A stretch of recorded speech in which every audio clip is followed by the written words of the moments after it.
नमस्ते एन्ड सेवा सम्पूर्णमा तपाईलाई पनि फेरि स्वागत छ मेरो युट्युब च्यानलमा। अनि तपाईहरु सबैजना सन्चै हुनुहुन्छ होला र म पनि एकदमै सन्चै छु। सो आजको भिडियो चाहिँ मैले स्टार्ट गरिसकेको छु। आज के गर्छु म तपाईलाई देखाउने नै छु, हेर्दै जानु होला है त।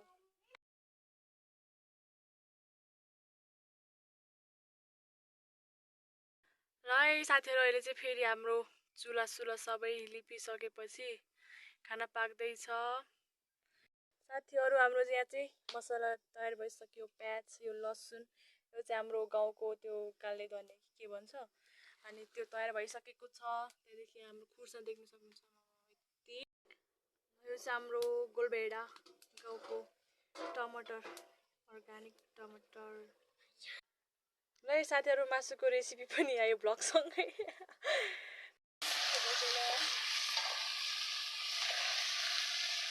साथीहरु म चाहिँ बाजीको लागि खाना पुर्याउन आएको थिएँ, अनि एकछिन बिसाएँ। कस्तो घाम लागिरहेछ कि एकछिन बिसाएँ। अनि बाजुको लागि खाना र पानी चाहिँ यहाँ छ। अनि मैले तरकारी चाहिँ हातमै बोकेको छु। सो अब म लगिदिन्छु अनि त्यहाँदेखि फर्किन्छु एकैछिनमा। उफ, यस्तो गर्मी छ कि यहाँ, यस्तो गर्मी रहेछ। तर मैले छाता पनि ल्याइन होस् होइन, काली भए पनि होस् त बल्ल गाउँ आएको। ल मकै बारी दर्याम दर्याम, हरियो काक्रा कर्याम कर्याम, मकै जति बादरले घर्याम घर्याम।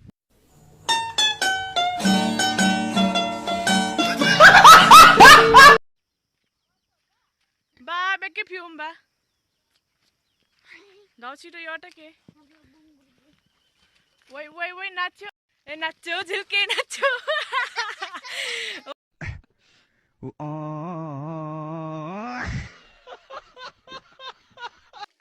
यतिको काम गर्नु पर्यो कि कान्छी डन भएपछि चाहिँ। यो त भएन नि साथीहरु, यत्रो ठुलो मान्छे लक्क जवान भएर यस्तो एक मुठा घाँस बोकेर हिँड्नलाई त लहरे जस्तो मान्छे त ढुङ्गामा बोकेर हिँड्ने त। यहाँ दुध दुनलाई हाम्रो पैसे देखा न एकचोटि। यो घरको सेकेन्ड डन, थर्ड डन चाहिँ भन्नु न हौ। थर्ड डन चाहिँ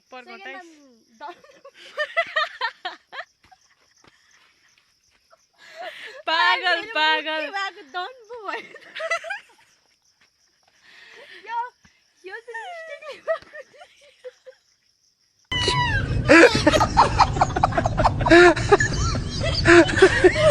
म धेरै हाँस्यो कि किन यसले त टेरी आँखाले पर्छ। अब डर लाग्यो, डर लाग्यो, डर लाग्यो, भयो भयो भयो भयो, डर लाग्यो, डर लाग्यो, भयो भयो भयो भयो भयो भयो भयो, डर लाग्यो। अब सबै धरल पारो है।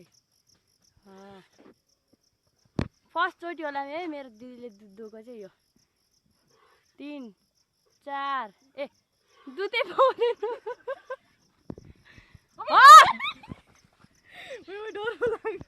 डर लाग्यो मैला, डर लाग्यो मैला। ए मबाट यो काम हुँदैन।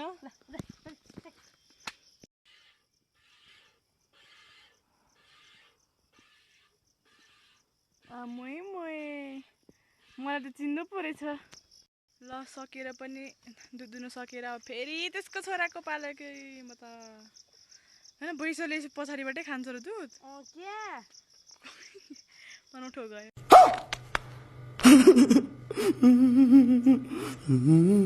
के ऐसे हो गए लाल लाल, वो चुप्पा दिएको। ल चुप्पा आयो ट्युरे के भन्छस् फेरि भन् त फेरि।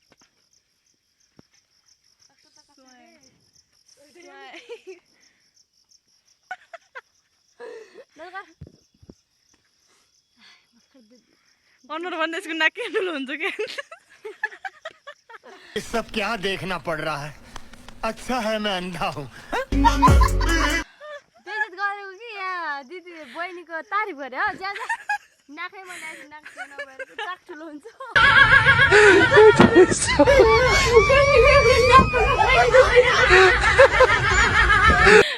गालो टासे गालो ठुलो देख्छ। त नाकै ठुलो देख्छु हो नाकैमा देखेको छैन